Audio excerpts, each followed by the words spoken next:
Bonjour à tous, aujourd'hui nous recevons Peter Lowe pour notre interview. Peter Lowe est néo-zélandais, il a fait ses études en Nouvelle-Zélande, il est actuellement professeur de français à l'université de Canterbury.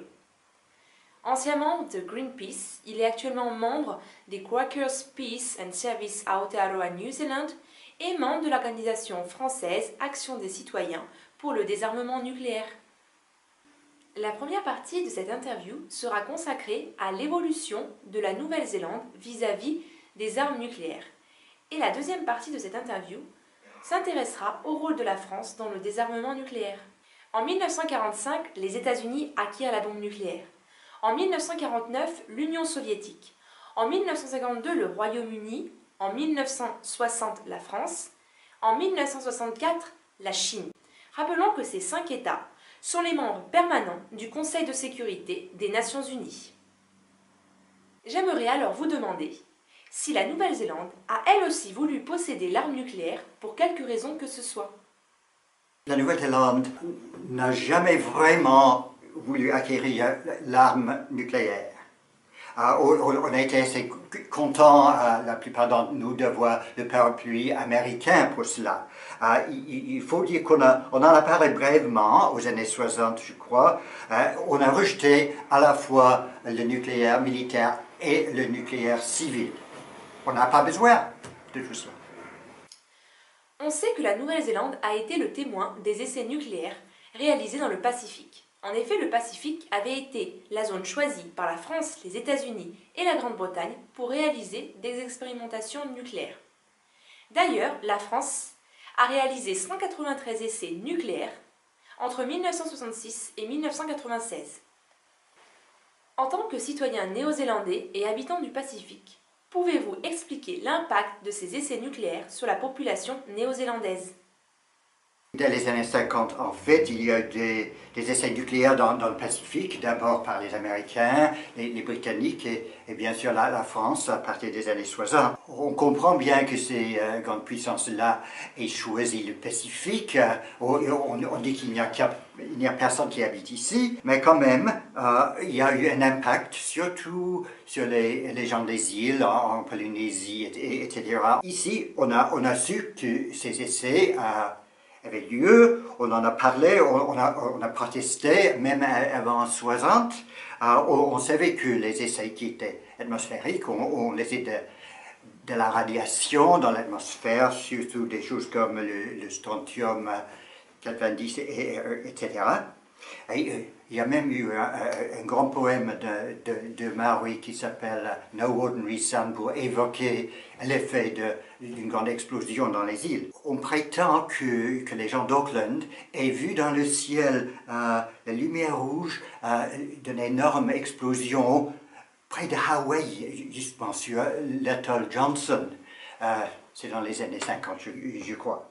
Mon pays n'a pas toujours été contre les armes nucléaires. On faisait partie en ce moment d'une sorte de traité avec l'Australie et les États-Unis. Plus tard, l'opposition s'est développée. On a su par exemple les maladies causées par les retombées dans les îles Marshall par exemple, ou bien en Polynésie. Vous savez qu'il y a vraiment des risques. Même après, pour les essais souterrains, vers 90, il y avait un risque de fuite maritime, n'est-ce pas, des radiations. Signal, par exemple, le gouvernement de Norm Kirk en 1973 a envoyé une frégate du côté de Mururoa comme protestation contre les essais atmosphériques.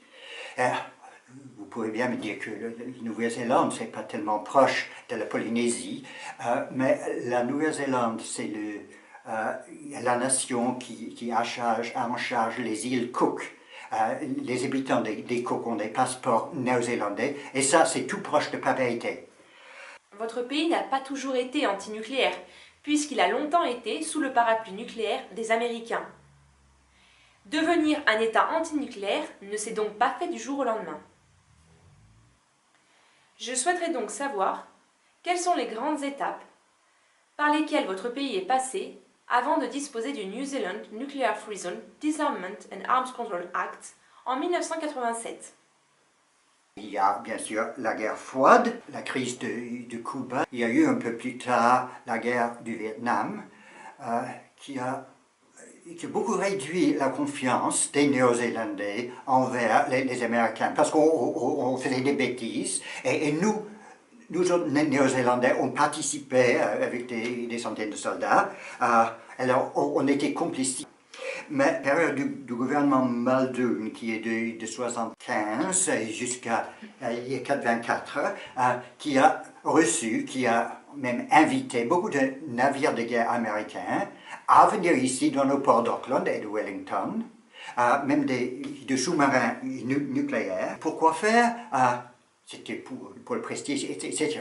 Alors, en principe, on était sous le soi-disant parapluie américain, mais il a été clair pour nombreux d'entre nous, c'était encore plus dangereux d'avoir des navires américains que de n'en avoir pas. Il y avait de temps en temps des sous-marins russes qui rôdaient, n'est-ce pas, dans le Pacifique. Le rejet du nucléaire militaire est dû surtout à cette époque-là, parce que c'était les grands Américains, nos cousins très puissants, qui imposaient cela, ces visites et les risques qui les accompagnaient.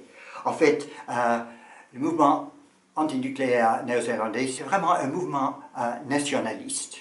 On est un petit pays, on le sait, mais on veut avoir une politique étrangère indépendante qui ne dépendrait trop de la Grande-Bretagne, ni des États-Unis. Il faut dire qu'en 1984, lors de l'élection du gouvernement Langley, David Langley, c'est une nouvelle génération qui a pris le pouvoir ici, qui a une nouvelle idée de notre pays, ancienne colonie, mais maintenant petite nation indépendante du Pacifique Sud. Il y a eu le scandale du Rainbow Warrior. Les Français ils connaissent bien cela, mais les Français ne savent peut-être pas que le Rainbow Warrior est arrivé à Auckland après avoir visité les victimes des essais nucléaires dans les îles Marshall. Et le Rainbow Warrior avait l'intention d'aller à Motoroa, en Polynésie française, pour protester. Pour nous, il y a un rapport donc direct entre le sabotage du Rainbow Warrior et les essais nucléaires français et américains. À ce moment-là, il y a eu un grand débat entre la minorité antinucléaire ici et la très petite minorité pro-nucléaire, pendule passée assez fortement vers le côté antinucléaire, ce qui a permis au gouvernement Langley de refuser les visites des navires américains, de voter une loi Nouvelle-Zélande antinucléaire, et aussi de participer au traité de Rarotonga qui a créé une zone antinucléaire dans le Pacifique Sud. Et tout cela est assez bien décrit dans le livre de Elsie Locke, Peace People, et celui de sa fille Mary Leadbetter qui s'appelle Peace Power Politics, je crois.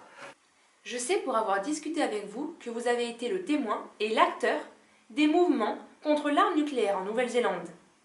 Pouvez-vous nous expliquer les raisons de votre engagement? Moi j'ai été un peu témoin de cette époque-là. J'appartiens toujours à un petit groupe pacifiste, un groupe religieux à l'origine, les Quakers, mais c'était pas seulement les pacifistes extrêmes qui s'opposaient à l'arme nucléaire. La majorité de la population croit qu'il faut quand même avoir une armée, une aviation, une marine. Mais l'arme nucléaire n'est pas comme l'arme conventionnelle. L'arme nucléaire n'est pas une simple bombe, c'est une bombe à explosion, une bombe à feu, mais aussi une bombe à poison. Nous étions assez conscients des problèmes de radiation. Il y avait même des histoires des Tahitiens qui avaient travaillé à Motoroa, etc., qui sont venus à Auckland avec leur cancer pour des traitements un peu secrets. J'ai dit que c'est le gouvernement Longhi, des années 80, qui a fait tout cela. Le gouvernement n'est pas capable de faire ça sans le soutien de la société civile. En fait, cela a été fait contre les Américains. La société civile, à cette époque-là, c'était surtout les syndicats, qui sont moins puissants aujourd'hui, mais qui étaient bien les alliés du Parti travailliste de David Longhi. Il y avait les églises, et pas seulement la mienne, mais même des églises protestantes et catholiques. Il y avait les étudiants qui étaient en général vers la gauche, oui, et puis des associations spécifiques comme Greenpeace, qui étaient déjà très actifs ici en Nouvelle-Zélande. En 1995, quand le président Chirac a refait une nouvelle série d'essais, il y a eu de vives protestations de la part de la Nouvelle-Zélande et des pays du Pacifique. On le comprend bien, la société civile va jouer un rôle clé dans le choix de la Nouvelle-Zélande, non seulement de devenir un État non nucléaire, mais un État anti-nucléaire. Passons, si vous le voulez bien, à la deuxième partie de notre interview. Justement, on vient de parler du rôle de la société civile en Nouvelle-Zélande. En France, la société civile a du mal à sensibiliser l'opinion publique sur ce sujet. Pensez-vous qu'une opinion publique en faveur du désarmement nucléaire pourrait influencer le gouvernement français à revoir sa politique en matière de défense et de sécurité? On me dit que la société civile française a du mal à sensibiliser l'opinion publique sur ce débat. Alors, j'ai passé assez peu de temps en France dans les années récentes, mais je sais bien que jusqu'à présent, les médias principaux ont voulu taire cela, toutes ces questions-là. Il était difficile pour de petites associations comme ACDN par exemple, ou même le mouvement de la paix, de soulever cette question et d'avoir un vrai débat. Prenons par exemple le cas du désastre de Tchernobyl en Ukraine. Je crois que très peu de Français savent à quel point les radiations ont passé la frontière et ont fait des dégâts, même en France, même en Corse, même au Pays de Galles, etc. Parce qu'on ne veut pas parler de tout cela. Est-ce qu'on sait par exemple le nombre d'incidents depuis 50 années qui ont failli déclencher une guerre nucléaire? Il ne s'agit pas simplement de la crise de Cuba. Comment voulez-vous qu'un gouvernement français change d'opinion? Pour faire cela, il faut de la pression extérieure et intérieure. En fait, la pression antinucléaire contre la France, la pression extérieure, est assez grande et va en augmentant, je crois, parce qu'il y a les gouvernements européens d'abord, l'Assemblée générale des Nations Unies qui vote toujours une résolution anti-nucléaire, des associations internationales comme pour la paix, oui, ou bien l'abolition 2000. Ça ne suffit pas parce que le président français, qui soit, il peut négliger ça. Il faut aussi donc une pression intérieure. Ce voile de silence empêche un vrai débat parce que ça empêche de vraies informations. Il y a bien sûr une minorité de Français qui savent bien où en sont les choses. Essentiel que la France contribue au désarmement nucléaire. Il est possible pour la Grande-Bretagne, n'est-ce pas? En fait, il existe depuis longtemps un bon débat en Grande-Bretagne à propos surtout du système Trident des sous-marins. Et ce débat a été ressuscité un peu au moment du référendum écossais, parce que ces armes nucléaires-là se trouvent en Écosse. Je ne sais pas où en sont les choses actuellement, mais je sais qu'il existe des organisations comme Arrêter la bombe. Il faut blâmer, en fait, à la fois les militaires français, les hommes politiques français et les journalistes. J'ai lu avec attention votre article « La France comme obstacle à l'abolition des armes nucléaires », publié sur le site de l'association Action des citoyens pour le désarmement nucléaire. Il est vrai que le titre est clair, mais vous dites un peu plus loin dans votre récit que la France pourrait contribuer au désarmement nucléaire. Quand vous parlez de la France, vous parlez de sa société civile, de ses parlementaires, de son gouvernement, et j'aimerais savoir de quelle manière la France pourrait contribuer au désarmement nucléaire selon vous.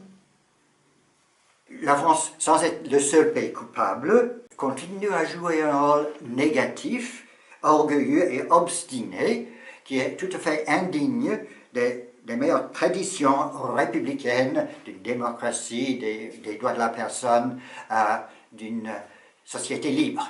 Est-ce que le contribuable français sait combien coûte l'arme nucléaire? Depuis 50 ans, c'est des milliards. Hein? On s'attendait à une position plus éclairée de la part de la France. On est moins déçu de la Russie, de la Chine ou d'Israël. Pourquoi moins déçu, hein?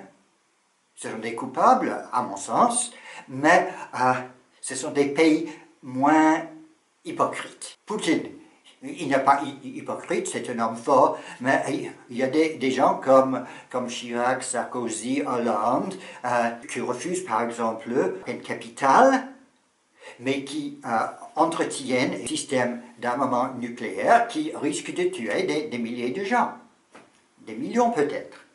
Il y a même des gens, nombreux je ne sais pas, qui croient que la France doit son siège au Conseil de sécurité à la position de la bombe. Et cela est tout à fait ridicule sur le plan historique.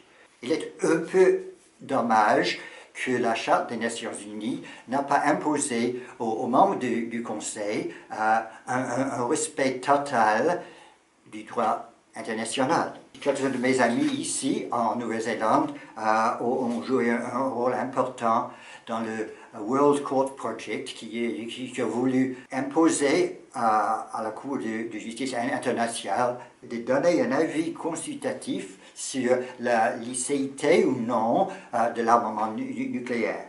Est-ce que les Français connaissent le résultat, l'avis? Ça date d'il y a presque 20 ans, n'est-ce pas, les 96, il existe pour les pays possédant l'arme nucléaire une obligation de négocier en bonne foi pour l'élimination de ces armes-là. Réfléchissons un peu. Hein? Est-ce qu'il faut une sorte de système de droit international? Absolument.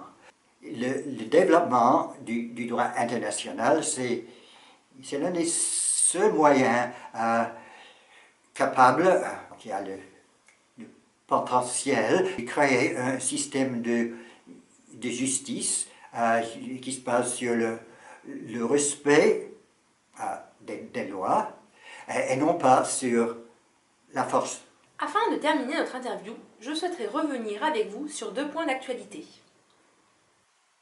Les requêtes introduites devant la Cour internationale de justice par les îles Marshall contre les 9 États possédant l'arme nucléaire peuvent-elles être un pas en avant vers l'objectif d'un monde exempt d'armes nucléaires? Parlons de cette requête devant la Cour internationale par les îles Marshall.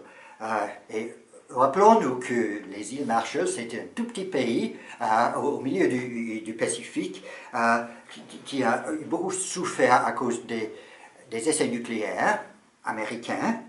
Cela est tout à fait probable dans le cas où il y aurait un jugement de la Cour contre l'arme nucléaire et une convention internationale contre l'arme nucléaire. On n'aurait pas tout de suite 200 pays signataires. Le droit international a des conventions déjà contre les armes chimiques, les armes biologiques, les mines antipersonnelles. Il y a un consensus international contre ces armes-là. c'est justement cela ce qu'il faut pour les armes nucléaires qui sont bien sûr plus dangereuses que toutes les autres. Vous qui avez été reçu en France en 1996 du fait de votre participation à une délégation citoyenne issue de la Nouvelle-Zélande, Samoa et des îles Cook pour expliquer à la France les dangers des armes nucléaires, qu'attendez-vous de la conférence sur les conséquences humanitaires des armes nucléaires qui aura lieu décembre prochain à Vienne? À la fin de cette année, en décembre, je vais à la conférence à Vienne sur les conséquences humanitaires des armes nucléaires. C'est la troisième conférence dans une série. La première l'année dernière à Oslo, en Norvège, au début de cette année au Mexique. La grande conférence, c'est une conférence intergouvernementale. Il y aura donc peut-être 150 pays représentés. Et il y a aussi, bien sûr, une conférence de la société civile, des gens comme la Croix-Rouge, par exemple, et qui vont mettre l'accent sur les effets sur la santé, sur l'environnement, etc. Combien de gens savent vraiment les effets de la bombe d'Hiroshima il y a 60 ans, qu'il y a des conséquences génétiques, des déformations dans les enfants, les petits-enfants des survivants de Hiroshima. Les particules alpha ont une attraction pour l'ADN. On peut prédire qu'il y a un nombre de mutations causées par ces particules-là. Dans cette conférence, il y aura des gouvernements pour faire pression contre les puissances nucléaires. Il y aura des journalistes pour diffuser, j'espère, les informations qui viennent des Médecins sans frontières ou Croix-Rouge, etc. Pour combattre l'ignorance des pays choisis par les essais, qui savent bien de quoi il s'agit. Le Japon, la Polynésie, le Kazakhstan, par exemple. Je vous remercie énormément pour le temps que vous m'avez accordé. Je tiens également à remercier Aline Ware, coordinateur international des parlementaires pour la non-prolifération et le désarmement, qui m'a permis de rencontrer Peter Lowe. À bientôt pour de nouvelles interviews.